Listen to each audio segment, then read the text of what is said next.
ఓం శ్రీ గురుభ్యో నమ. హరి ఓం. అందరికీ నమస్కారం. మనము విశ్వావసు నామ సంవత్సర ఫలితాలను కూడా ఆల్రెడీ తెలియజేశాము. అదేవిధంగా గురు సంచార ఫలితాలు కూడా మనం తెలియజేశాము. అంటే అదేవిధంగా ఇప్పుడు రాహుకేతువుల యొక్క మార్పు కూడా జరుగుతుందన్నమాట. ఈ రాహుకేతువులు మే 14న ఆ క్షమించండి, మే 18న సాయంత్రం 5:10 సమయానికి ఆ రాహుకాలంలో ఈ యొక్క రాహుకేతువులు సంచారణం అవుతుంది అనమాట. అంటే స్థానచలనం అవుతున్నాయి. అంటే ఏంది, రాహు కుంభరాశి మీనరాశి నుండి కుంభరాశికి రావడం జరుగుతుంది. అదేవిధంగా కన్యా రాశి నుండి కేతు సింహరాశికి రాబోతున్నాడు. వీటి యొక్క ఫలితాలు ఎలా ఉంటుంది? చాలా మందికి అపోహలు, చాలా మందికి భయాలు, చాలా మందికి ఏదేదో ఉంటుందన్నమాట విషయాల్లో. ఆ విషయాలు క్లారిఫై చేసుకోవాలని చాలా మందికి కూడా ఆ యొక్క ఆతృత, తెలుసుకోవడం అనేది ఒక రకమైన అలవాటుగా మారి ఉంటుంది. చాలా మంది జ్యోతిషం పైన కూడా చాలా డిపెండ్ అయి ఉన్నారు అనమాట. ఏదైనా ఒక చిన్న సన్నివేశం జరిగినా కూడా గ్రహాల పరిస్థితి వల్ల ఇలా అవుతుందా అనేసి భయపడడం జరుగుతుంటుంది అనమాట. దానికి తగినట్టు పరిష్కారాలు వెతకడం ఇప్పుడు చాలా పరిపాటైంది అనమాట.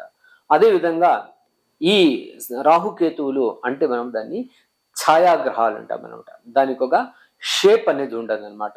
దానికి ఎటువంటి ఆకారం ఉండదు అనమాట. దాన్ని ఛాయాగ్రహాలు అనమాట. అది ఎప్పుడు ఏం చేస్తుందో అది అర్థం కాదనమాట. అదేవిధంగా మంచి ఫలితాలు వస్తుంది అనుకున్నాము, ఈ రాహుకేతుల మార్పుల వల్ల చెడు ఫలితాలు స్టార్ట్ అవుతుంది అనమాట. అదేవిధంగా చాలా చెడు ఫలితాలు ఉన్న సమయంలో ఈ రాహుకేతుల స్థానచలనం వల్ల మంచి ఫలితాలు కూడా వస్తుందన్నమాట. ఇది ఎలా ఉంటుందంటే, బాగున్నది చెడగొడుతుంది, చెడిపోయిన వాటిని సరిచేస్తుంది అనమాట. ఈ యొక్క ఛాయాగ్రహాల యొక్క పని అదనమాట. చాలా సింపుల్ గా అర్థం చేసుకోండి. భయపడాల్సిన పని ఏమి ఉండదు అనమాట. ప్రతి ఒక్క దానికి కూడా ఈ భూమి పైన మన యొక్క ఋషిమునులు మనకన్నిటి కూడా కొన్ని పరిహారాలు అన్నీ ఇచ్చాడనమాట. ఒక రాశికి బాగుంది అంటే డెఫినెట్ గా 12 రాశుల్లో కొంతమందికి బాగుంటుంది, కొంతమంది బాగలేకపోవచ్చు అనమాట. ఇదంతా ఉంటుందన్నమాట. ఈ మనిషి పుట్టినప్పుడు ఈ రాహు కేతువుల యొక్క ఇన్ఫ్లుయెన్స్ ఎలా ఉంటుందని తెలుసుకోవాలి. అంటే ఏంటి, బిడ్డ పుట్టినప్పుడే ఆ బొడ్డు దారంతో పాటు పుడతారనమాట. ఆ దారాన్ని కేతు అంటాం అనమాట. అదేవిధంగా ఆ బొడ్డును కత్తిరించడం రాహు యొక్క పని అంటాం అనమాట. అక్కడి నుండి ఆ యొక్క రాహుకేతువుల యొక్క ఇన్ఫ్లుయెన్స్ అక్కడి నుండి స్టార్ట్ అవుతుంది. ఆ పుట్టిన జీవి పైన. అంటే ఇది ఆ జీవి కర్మలు ఎలా అనుభవించాలి, అక్కడ రాహుకేతువుల నుండే స్టార్ట్ అవుతుంది అనమాట. చాలా ఒక విషయం అర్థం చేసుకోవాలి. శనిగ్రహం యొక్క తన యొక్క కర్మ ఫలితాన్ని, అది చెడు మంచిది కూడా ఈ రాహుకేతువులకు హ్యాండ్ ఓవర్ చేసి వెళ్తాడు అనమాట. అంటే ఇక్కడ యముడు శిక్ష విధిస్తే దాన్ని ఆచరించే వాళ్ళు వేరే ఉన్నట్టు, అదేవిధంగా ఆ యముడే నేరుగా శిక్షించాడు కదా, వాళ్ళ భటుల చేత చెప్తాడనమాట. అదేవిధంగా ఈ రాహుకేతువులకు అప్పగిస్తాడనమాట. వాళ్ళు దాన్ని శిక్షిస్తారనమాట. ఎప్పుడు శనిగ్రహము కర్మకారకుడు, అంతేగాని మంచి కానీ రెండిటికి కానీ ఈక్వల్గా ఉన్న గ్రహం అదనమాట. అదేవిధంగా ఆ శనిగ్రహం నేరుగా ఫలితాలు లేకపోయినప్పుడు వీళ్ళ చేతిలో శిక్షను అనుభవించడానికి వీళ్ళని వదులుతారనమాట. అప్పుడు మంచి ఫలితాలు అయితే మంచిది వీళ్ళు సమకూరుస్తారు, చెడైతే చెడుని సమకూరుస్తారు. వాళ్ళ యొక్క బాధ్యతను కరెక్ట్గా నిర్వహిస్తారు. రాహు ఉంటేనే బ్రహ్మాండం, చెడైన బ్రహ్మాండం, మంచి అయిన బ్రహ్మాండం అనమాట. కేతు అంటే జ్ఞానకారక గ్రహం అంటాం అనమాట. ఈ గోచారంలో ఈ కేతు యొక్క పని ఏంటంటే, ఆ మోక్షకారక గ్రహము కొన్ని మంచి చేసినప్పుడు అదేవిధంగా ఆ ఫలితాలను కత్తరిస్తూ వస్తుంది అనమాట. అది అంటే ఏవైనా తీసుకోవచ్చు. ఒక మనిషి ప్రాణం పోయిందంటే కూడా రాహు మింగడం, కేతు కట్ చేయడం జరుగుతుంది అనమాట. దాన్ని ఆ దీంతో సంబంధాల విషయాల్లో వీళ్ళ యొక్క కలయికను చూస్తూ నాడీ జ్యోతిషంలో చాలా బాగా ఉంటుంది అనమాట. అది చెప్పడానికి అది బ్రహ్మాండంగా ఉంటుంది అనమాట. అది నీట్గా చెప్పచ్చు. అది ఏదైనా ఉన్నప్పుడు మనిషి పుట్టుక నుంచి చావు వరకు ఎలా జరగబోతుంది, రాహుకేతుల ఇన్ఫ్లుయెన్స్ ఎలా ఉంటుంది అనేసి చెప్పచ్చు అనమాట. దీంతో ఈ ప్రతి దేవుడికి కూడా తప్పలేదు, అర్థం చేసుకోండి. ఆ దేవుడికి కూడా తప్పలేదు. ఏంది, సాయి గ్రహణాల నుండి తప్పించుకోలేకపోయినారు దేవుళ్ళు కూడా. అంటే ఆ గ్రహణాల రోజున కూడా మనం ఏం చేస్తామంటే ఆ యొక్క జపాలు తపాలు చేయడం. దానికి మనం ఋషిములు కూడా ఆ గ్రహానికి మీరు ఇంత జపం చేస్తే దానికి 10 రెట్లు ఫలం వస్తుంది అనమాట. ప్రతి ఒక్కరు కూడా ఆ యొక్క ఫలితాన్ని ఆస్వాదించడానికి కూడా పూజలు పునస్కారాలు చేయడం, లేదంటే ఆ టైంలో జపం చేయడం, కొన్ని విశిష్టమైన పూజలు చేయడం, ఇవంతా కూడా కార్యాలు జరుగుతుంటుంది అనమాట. ఇది ఆ గ్రహణాలు పట్టినప్పుడు కూడా ఈ రాహుకేతువుల యొక్క ఇన్ఫ్లుయెన్స్ ను దాన్ని తగ్గించడానికి ఆ గ్రహానికి కొద్దిగా మనం సపోర్ట్ చేయాలన్నమాట. ఎవరైనా వీక్ గా ఉన్నప్పుడు మనం సపోర్ట్ చేస్తాం కదా, ఫైనాన్షియల్ సపోర్ట్ లేదంటే ఆకలితో వచ్చినానికి వాడికి అన్నం పెట్టడం అంతా కూడా చేస్తుంటాం. ఇది ఇట్లనే ఆ టైంలో మనం జపం చేయడం కూడా ఇలాంటివి జరుగుతూ ఉంటుంది అనమాట. ఇంకా రాహుకేతువులు మనం చాలా ఇంపార్టెంట్ తెలుసుకుంది అంటే ప్రతి ఒక్క దేవుడికి కూడా ఏదో ఒక రూపంలో ఆ కంఠభూషణం గాను, లేదంటే నడుముకు వడ్డాణంలాగాను, లేదంటే తన యొక్క శరీరం పైన ఆ యొక్క దేవుడు ఆ దేవుడి యొక్క ఆ భూషణంగా మారి ఉంటుంది అనమాట. అదేవిధంగా నాగుల దేవతలు, పడగెత్తి నిలబడుకున్నటువంటి దేవుడు అనంత పద్మనాభస్వామి చూస్తాము, విష్ణుమూర్తిని చూస్తాము, ఆ యొక్క ఆదిశేషుని దీనిపైన పడుకోవడం అంతా కూడా చూసామంట. అంటే సర్పానికి చాలా మనం ఇంపార్టెన్స్ ఇవ్వాల్సి వస్తుంది అనమాట. ఇక్కడ ఈ యొక్క దోషాలు నివృత్తి చేసుకోవడానికి కూడా చాలా పరిహారాలు ఉన్నాయన్నమాట. నార్మల్గా రాహుకేతువులకు ఉగ్రదేవతలు ఆరాధన చేయడం చాలా మంచిది అనమాట. అప్పుడు వీళ్ళ యొక్క ఆ తాకిడి తగ్గుతుంది, కొద్ది ఉపశమనం తగ్గుతుంది అనమాట. అదేవిధంగా మనం ఇప్పుడు ఎలా తెలియజేస్తున్నామంటే ప్రతి రాశికి కూడా మనం తెలియజేస్తున్నాము. అదేవిధంగా ప్రతి లగ్నానికి, అంటే ఒక రాశిలో ఒకరు పుడితే లగ్నం వేరుగా ఉంటుంది అనమాట, వాళ్ళకి ఎలాంటి ఫలితాలు ఉన్నాయి, అదేవిధంగా రాశి వారికి ఎలాంటి ఫలితాలు ఉన్నాయి మనం తెలియజేస్తున్నాం అనమాట. ఈ రాహుకేతువుల ఇన్ఫ్లుయెన్స్ ను మనం ఎలా అర్థం చేసుకోవాలి, దానికి మనము ఇంట్రొడక్షన్ లాగా దీన్ని చేసామన్నమాట. శని కర్మ ఫలితాలు చెప్పాము. ప్రతి ఒక్కటి కూడా మానవాళికి సర్పాలతో సంబంధం చాలా ఉందన్నమాట. మనిషికి ఈ ఛాయాగ్రహాలు తొందర ఉన్నప్పుడు మనం ఏం చేయాలని కూడా మనం తెలియజేసాము. దానికి ప్రతి ఒక్క రాశికి కూడా మనం తెలియజేసుకున్నాం.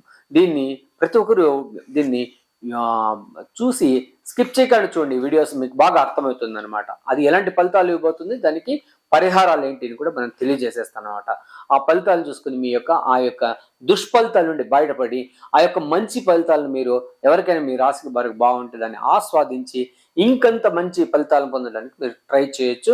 అదేవిధంగా ఎవరైనా జ్యోతిష్యం నేర్చుకోవాలనే తపన ఉంటే మమ్మల్ని కాంటాక్ట్ చేయొచ్చు. వాళ్లకు మేము జ్యోతిష్యం నేర్పడానికి రెడీగా ఉన్నాం. దానికి తగినటువంటి రుసుము ఉంది. నాడీ జ్యోతిష్యం నేర్పుతున్నాము, ప్రశ్నాశాస్త్రాలు నేర్పుతున్నాము, గవల శాస్త్రం నేర్పుతున్నాము, అదేవిధంగా తాంబూల ప్రశ్న కూడా నేర్పుతున్నాము. ఎవరికైనా ఇంట్రెస్ట్ ఉంటే వాళ్ళు జాయిన్ అవ్వచ్చు, మమ్మల్ని కాంటాక్ట్ చేయొచ్చు. కుంభరాశి వారికి రాహుకేతువుల యొక్క సంచారం వల్ల ఎలాంటి రిజల్ట్స్ రాబోతుందని తెలుసుకుందాం అన్నమాట.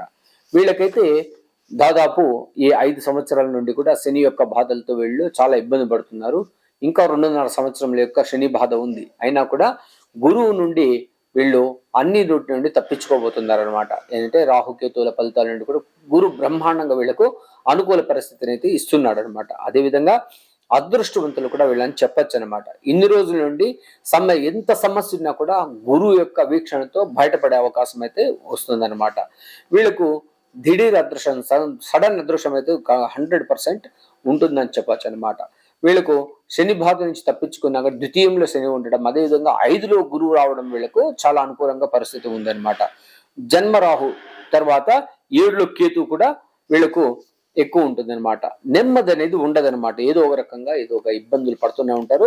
అయినా కూడా గురువు యొక్క బలం వల్ల బయటపడే అవకాశం అయితే బ్రహ్మాండంగా ఉందన్నమాట. అదే ఇంకా కులదేవత యొక్క అనుకూలం వీళ్ళకు చాలా బ్రహ్మాండంగా ఉందని చెప్పచ్చు. వీళ్ళ ఇంటికి 5వ ఇంట్లో గురువు ఉండడం వల్ల కులదేవత ఆరాధన వల్ల వీళ్ళు పడిపోతారనమాట. కోటి సమస్యలు ఉన్నా కూడా గురువు యొక్క అనుకూలం దొరికినప్పుడు ఆ సమస్య అయితే తీరిపోతుంది. అదేవిధంగా రాజకీయ నాయకులకు మంచి రికగ్నైజేషన్ ఉంటుంది, ఇబ్బంది లేదు, వాళ్ళకు మంచి అవకాశాలు వస్తుంది, వాళ్ళు రికగ్నైజ్ అయితే అవ్వగలుగుతారు, మంచి పేరు ప్రతిష్టలు వస్తుందన్నమాట. అయినా కూడా యోచన చేసి ఏదైనా కూడా నిర్ణయం తీసుకోవాల్సి వస్తుందన్నమాట. సడన్ గా ఏదైనా నిర్ణయాలు తీసుకుంటే దాని నుండి ఇబ్బంది పడే అవకాశం అయితే చాలా ఎక్కువ కనబడుతోంది అనమాట. వీరికి ఏది అన్ని కూడా మంచిది అనిపిస్తుంది అనమాట, కానీ వేరే వాళ్ళకి అది మంచిది అనిపించదు అనమాట. అది అందుకని కొద్దిగా యోచన చేసి నిర్ణయం తీసుకోవడం చాలా మంచిది అనమాట. భార్యాభర్తలకైతే సమస్యలు ఏమీ లేవు, చాలా బాగుంది. అదేవిధంగా చేస్తున్న వృత్తి ఉద్యోగాలు అయితే అనుకూలంగా కనబడుతోంది.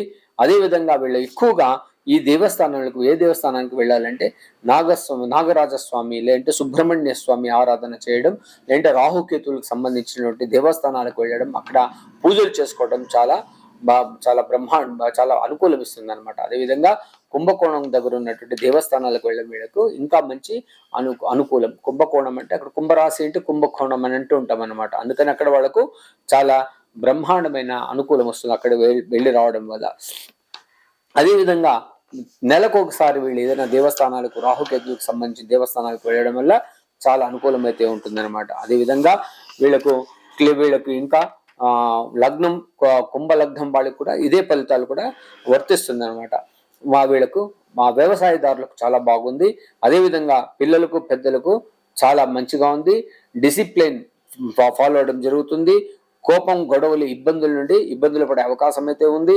అదేవిధంగా గురువు నుండి 90% వీళ్ళకు అనుకూలమైతే ఉందన్నమాట. అందువల్ల ఎటువంటి విషయంలోనూ వీళ్ళు భయపడాల్సిన అవసరం లేదు. పిల్లల్లో కూడా చాలా డిసిప్లిన్ అవసరం అవుతుంది అనమాట. గురువు ఆ యొక్క విషయాన్ని తీసుకొస్తాడు. అదేవిధంగా చెడు నిర్ణయాలు తీసుకోకపోవడం చాలా మంచిది. ఏదైనా కూడా ఆలోచించి నిర్ణయాలు తీసుకోవడం చాలా మంచిది. ఏదైనా కూడా వీళ్ళు ఇంకా కూడా కుంభలగ్నం వారు కానీ, కుంభరాశి వాళ్ళు కానీ ఇప్పుడు జాగింగ్, వాకింగ్ ఇట్లాంటివి స్టార్ట్ చేసే అవకాశం అయితే ఎక్కువ ఉంది. ధ్యానము, పూజా పునస్కారాలు చేయడం వల్ల కూడా చాలా అనుకూలంగా ఉంది. అదృష్ట దేవత అనుకూలం వీళ్ళకు బ్రహ్మాండంగా ఉంది. అదృష్ట దేవత, ఇష్టదైవతం అంటాం కదా, అనుకూలం అయితే చాలా బాగుంది. డబ్బులకైతే ఇబ్బంది ఏమీ లేదు, బ్రహ్మాండంగా ఉందన్నమాట. అదేవిధంగా దైవభక్తి, వాళ్ళు చేసే పనులు మాత్రం చాలా డెడికేటెడ్గా ఉంటారు. అదేవిధంగా ఇంకంత వీళ్ళకు పేరు ప్రఖ్యాతులు వచ్చే అవకాశం అయితే కనబడుతోంది. మీరు ఎవరైనా కూడా అంతే, కుంభరాశి వాళ్ళని ఎవరైనా తన దగ్గర పనికి పెట్టుకున్నారనుకోండి, వీళ్ళకు యజమానులకు చాలా అనుకూలం అయితే ఉంటుంది అనమాట. వాళ్ళకు రూల్స్ అండ్ రెగ్యులేషన్స్ చెప్పినారనుకోండి, డెఫినెట్గా వాళ్ళు ఫాలో అవ్వరు, వాళ్ళు రివర్స్ చేసే అవకాశం అయితే ఎక్కువ ఉంటుంది అనమాట. అదేవిధంగా వీళ్ళతో చాలా కేర్ఫుల్గా ఉండాలి కుంభ రాశి వాళ్ళతో. వాళ్ళు ఏదైనా వాళ్ళ యజమానిషి వాళ్ళపై చెలాయించామంటే వాళ్ళు ఒప్పుకోరు అనమాట. వాళ్ళకి అదొక పెద్ద ప్రాబ్లం అనమాట. వాళ్ళకు ఫ్రీ హ్యాండ్ ఇవ్వాలి. ఇట్లాంటి వాళ్ళ దగ్గరుంటే కూడా వాళ్ళ పనులు వాళ్ళు డెడికేటెడ్గా పనిచేస్తూ పోతారనమాట. వాళ్ళకు టైము అంతా ఏం ఉండవు అనమాట. పని కావాలి, అయితే కంప్లీట్ కావాలి, దీనిపైన ఉంటారనమాట. అదేవిధంగా లగ్నం, కుంభలగ్నం వాళ్లకు దైవ అనుకూలం, దైవ కార్యాలకు సంబంధించినటువంటి కార్యాలు, డొనేషన్స్, విగ్రహాలు ఇట్లాంటి ఇవ్వడం. అదేవిధంగా హెల్త్ లో అయితే చాలా బ్రహ్మాండంగా ఉంది. హెల్త్ ఇష్యూస్ నుంచి కూడా బయటపడతారు అనమాట. చాలా ఇంపార్టెంట్ విషయం అనమాట. బ్రహ్మాండమైన సమయం వీళ్ళకు కూడా. అదేవిధంగా మంచి మెడిసిన్స్ కూడా దొరుకుతుంది. మంచి డాక్టర్ కూడా వీళ్ళకు దొరకడం వల్ల ఈ కుంభరాశి వారు, కుంభలగ్నం వాళ్ళకు ఇబ్బందుల నుండి బయటపడతారనమాట. అదేవిధంగా ఎక్కువగా మీరు ఆరాధించే దేవస్థానాలంటే ఇక్కడ సుబ్రహ్మణ్య ఆరాధనలు, లేదంటే సర్పాలకు సంబంధించిన దేవాలయాలు, రాహుకేతువుల కుంభకోణం దగ్గర ఉన్నాయి. అలాంటి ఎక్కడ మీకు సంబంధించిన స్థలాలు ఉంటే కూడా అక్కడికి వెళ్ళి మీరు చేసుకోవడం చాలా మంచిది. అందరికీ అనుకూలం ఉండదు అనమాట.